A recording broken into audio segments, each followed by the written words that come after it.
Rockstar just put Grand Theft Auto 6 up for pre-order and locked parts of the actual game, entire in-game shops and 2 story missions, behind a $100 Ultimate Edition.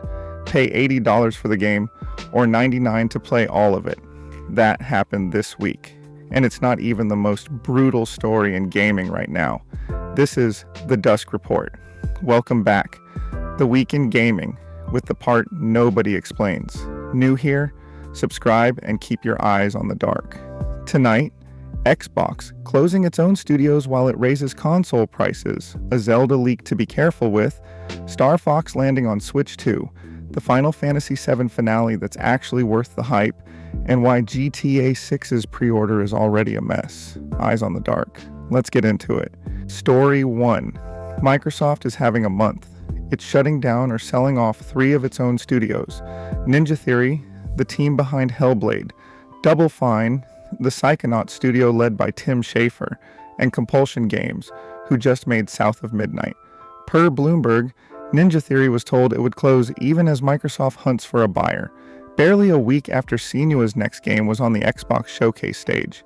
And in the same week, Microsoft announced it's raising Xbox console prices worldwide, up to $150 more, starting August 1st. That's the third hike in 13 months.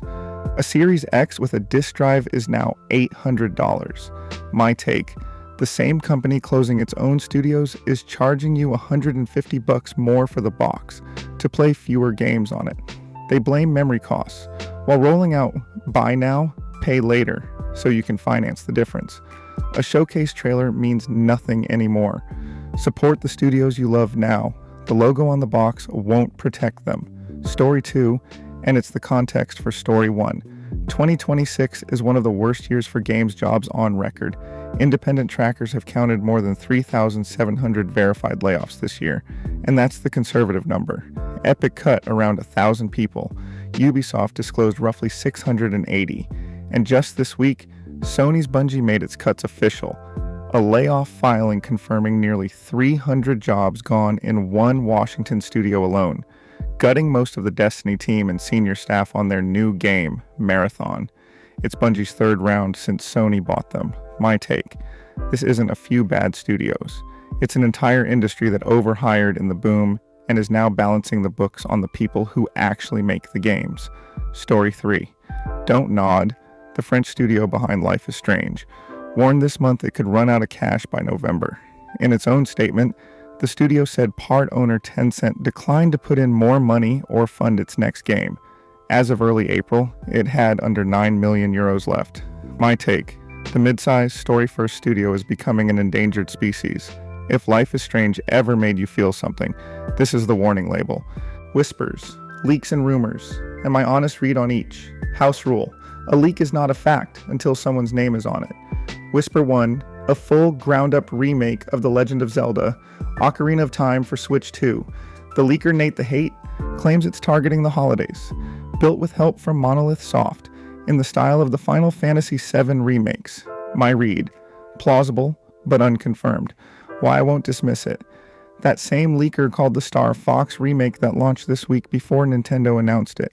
But Nintendo has said nothing, so file it under likely, eventually, not real. Do not pre-order a rumor. Whisper 2. Basically, Nintendo's entire 2026 slate has supposedly leaked. A new 3D Mario, a new Metroid, the works. My read. Too early, big convenient. New this week, what came out and whether it's worth your money. First, Star Fox is back on Switch 2, out June 25th. Reviews are in and they're good, landing around an 8 out of 10. The consensus, the classic on-rails dogfighting is as sharp as ever with a gorgeous new coat of paint, even if the new multiplayer is hit or miss. My call, if you own a Switch 2, this is an easy worth it. If you wanted a total reinvention, temper it. Also out, Frostpunk 2 got its Breach of Trust expansion on the 23rd. Grab it if the base game already has its hooks in you, skip it if it doesn't. And Devil May Cry 5 finally hit Switch 2 the same day. Great game, but it's a years-old port, so only bite if you want to stylishly combo demons on the bus. On the horizon, starting with what I'm hyped for, Square Enix confirmed at Summer Game Fest that the final chapter of the Final Fantasy VII Remake trilogy, Final Fantasy VII Revelation is coming spring 2027, and this time it's day one on PlayStation 5, Switch 2, Xbox, and PC. Why I trust the hype.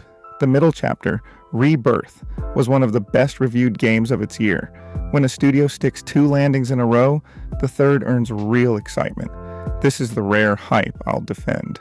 And now the one you'll yell at me for, Side-Eye. Grand Theft Auto 6. Pre-orders went live June 25th, and my problem isn't the game, it's the menu. There are 2 editions, a standard at $80 and a $100 Ultimate Edition. And Rockstar locked real content behind that Ultimate tier. Not cosmetic fluff, entire in-game shops, the car customs garage, the clothing store, the tattoo parlor, plus 2 story side missions and exclusive vehicles and outfits. So the most profitable game ever made is gatekeeping pieces of its own world behind a 30% pricier edition. And that boxed copy you thought you were buying? Reportedly just a download code in a box, which is why some retailers are pulling pre-orders entirely. My call. This is the new normal getting tested on the biggest stage in gaming. If it works here, every publisher copies it. Buy the standard if you must, skip the ultimate, and don't reward content that should have shipped in the base game. That's the week from the Dusk. Microsoft gutting its own studios. An industry shedding thousands of jobs. A Zelda leak worth watching but not trusting. Star Fox actually landing. And the biggest game on Earth asking for your money early. New Dusk Report every week. Every source is linked in the description, because I'm not asking you to take my word for it. Tell me in the comments, what game did you pre-order and regret? This was Gloamkin. Keep your eyes on the dark.